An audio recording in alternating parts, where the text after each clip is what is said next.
Kiki Saputri viral setelah membuat video di TikTok menyanyikan lagu Welcome to Indonesia versinya.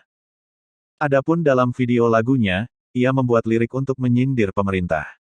Terkait dana bansos yang dikorupsi hingga soal usulan rumah sakit khusus pejabat. Kiki juga menyuarakan soal kabar tenaga asing yang bisa masuk Indonesia saat pandemi COVID-19.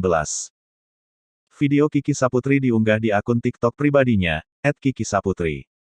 Video tersebut diunggah pada Minggu, tanggal 11 Juli tahun 2021, dan langsung viral.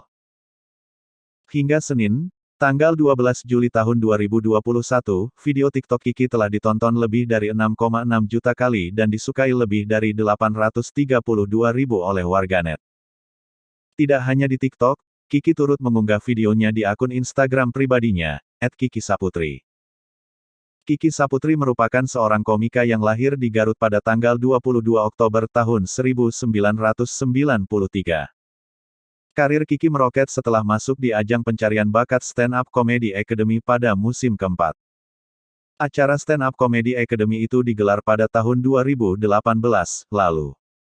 Selain sebagai komika, Kiki juga sempat menjajal dunia akting. Ia pernah membintangi film Indonesia berjudul Imperfect, Karir, Cinta dan Timbangan sebagai Neti. Kiki juga sempat didapuk sebagai pengisi acara di sejumlah program TV. Mulai dari acara reality Susi Cek Ombak, The Sultan, hingga dahsyatnya Ramadan 2020.